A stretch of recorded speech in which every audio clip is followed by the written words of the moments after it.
Daily life की सबसे important चीज ऑयल का इतिहास करीब 200 साल पुराना है। 1829 में रूस के बाकू इलाके में सबसे पहली बार ऑयल मिला। उसकी फैक्ट्री भी सबसे पहले वहीं लगी थी, लेकिन रसिया ने ऑयल के इंपॉर्टेंस को नहीं समझा और वो वहां बंद पड़ गई। इसीलिए रूसी भले ही ऑयल के फादर ऑफ ड्रिलिंग हो, पर सही मायनों में ऑयल रिवोल्यूशन की शुरुआत अमेरिकन ने ही की। अमेरिका के पेंसिल्वेनिया स्टेट में 1859 में ऑयल का कुआं खोदा गया। इंडिया में जब 1857 में इंडिपेंडेंस रिवोल्यूशन की शुरुआत हो रही थी, तब दूर अमेरिका में ऑयल रिवोल्यूशन आकार ले रही थी। दुनिया पर राज करने वाले ब्रिटिश भी देर से जागे। ब्रिटेन में तो ऑयल था ही नहीं, इसलिए उन्होंने अपने कोलोनियल इंडिया की ओर नजर दौड़ाई। इंडिया में सबसे पहले 1866 में ब्रिटिश कंपनी मैक्लीलॉप स्टुअर्ट ने असम में ऑयल एक्सट्रैक्शन का प्रयोग किया। वो असफल रही। ऑयल तो मिला, लेकिन उसके इंडस्ट्रियल प्रोडक्शन की क्षमता प्राप्त नहीं की जा सकी। इसी धागे को पकड़ा ब्रिटिश इंजीनियर WL लेक ने। वो असम रेलवे ट्रेडिंग कंपनी के इंजीनियर थे, जो एक ब्रिटिश कंपनी थी। उस कंपनी का काम असम में रेलवे के लिए पटरियां बिछाना था। फिर भी उसने ऑयल एक्सट्रैक्शन में हाथ आजमाने की कोशिश की। इससे कंपनी को व्यापार का एक नया आधार मिला। दिग्बोई का पहला ऑयल कुआं इसी तरह खोदा गया। उसकी गहराई 600 फुट थी। 1882 में वहां पहली ऑयल प्यूरिफिकेशन फैक्ट्री बनी। उसमें रॉकेल, रेल इंजनों में लगने वाले ऑयल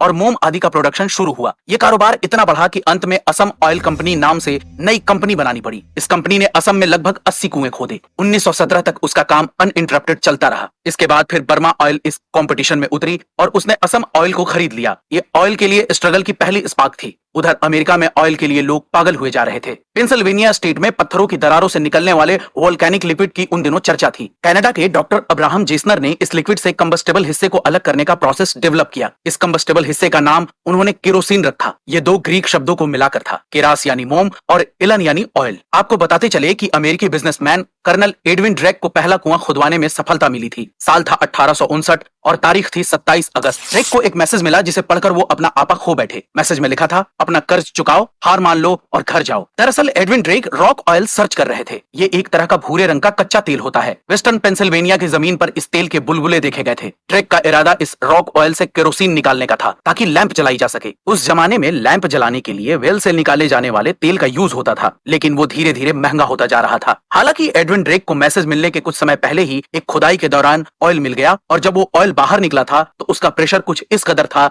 कि जमीन से 21 मीटर की ऊंचाई तक इसका फव्वारा पहुंच गया। इस इंसिडेंट ने व्हेल मछलियों की लाइफ बचा ली और दुनिया बदलने की शुरुआत हो गई। एडविन ड्रेक की सफलता देखकर ही अन्य लोग भी इस बिजनेस में उतरे थे। जॉन विलियम डी रॉकफेलर उनमें से एक हैं। वही बाद में दुनिया के ऑयल एम्पेरर बने। उनकी स्टैंडर्ड ऑयल कंपनी काफी फेमस थी। उन्होंने एक के बाद एक ऑयल कंपनियों का एक्विजिशन किया और ऐसा करते करते 40 कंपनियां उनके साम्राज्य में आईं, जिनमें से 14 बड़ी कंपनियां थी।